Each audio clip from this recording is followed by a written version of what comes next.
Hey, what's happening? This is Jerry here with Wealth Dynamics. Thank you for tuning in today. The reason I am giving you this message today is to help you build wealth faster. One of the ways that I believe you need to do that is by taking a second look at your financial plan. Now, I help people put together a plan, kind of like a financial advisor, to help them build wealth. The difference is I focus on helping you make money today, increasing your income, keeping more of the money you make, and then multiplying it through passive income producing investments.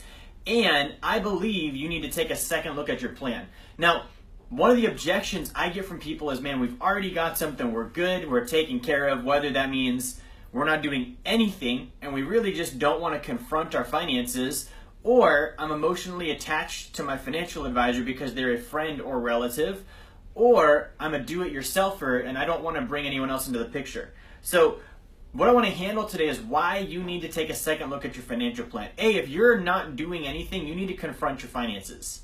Okay, I have client after client that was doing nothing financially. They didn't think they had a plan. Like, I'm not really doing anything, I don't have anything I'm operating off of, yet their plan was get into massive amounts of debt, or hoard money for no reason and penny pinch and you don't really have a reason why, or pass the buck off to somebody else by giving them your investments so that you really don't have to learn anything.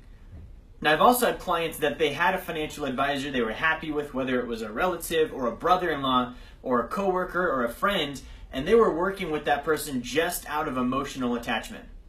My thing on this, guys, is that money is not emotional. It's mathematical. It's numerical. So if you're operating on the graph of emotions and money is operating on the graph of math and logic, it's going to decimate you every time. So you shouldn't work with someone just because you like them. You shouldn't work with someone just because you always have. Those things don't make any sense. So I've also got clients that do the do-it-yourself option. I'm going to research everything under the sun and read every single article that exists about every single topic on Earth according to mankind, and come up with every single scenario that could possibly happen and build the neatest, perfect little financial plan and never need anyone else involved. Let me give you this piece of advice. The wealthy didn't do it that way. The wealthy, they hired people. They brought somebody else into the deal to help, whether that meant bringing in information and expertise that they didn't have, handling work that wasn't worth their time, and delegating to people that were competent. So if you're a do-it-yourselfer, you need to hire people. If you're working with someone just because you like them, that's not how it works. At some point, you need to confront, this is mathematical, does this actually make sense? And if you're not doing anything, let me tell you, that's impossible to not do anything. You're doing something. So you need to look at, what's the outcome that I have right now, I possess financially? Does it make sense with where I want to go? Because that's my plan right now.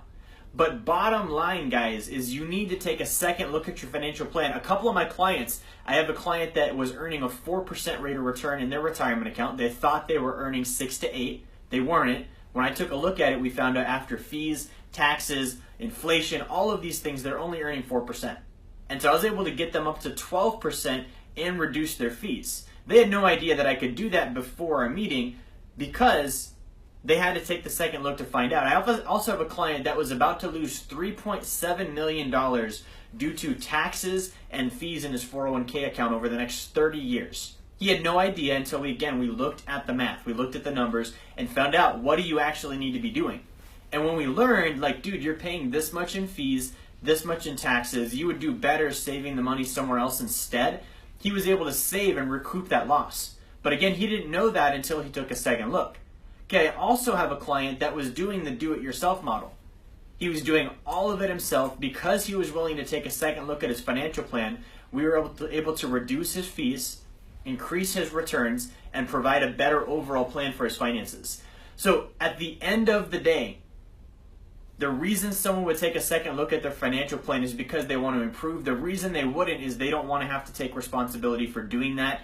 Don't be irresponsible. Take a second look at your financial plan. Before you do that, read the article I'm going to post here in the comments for you.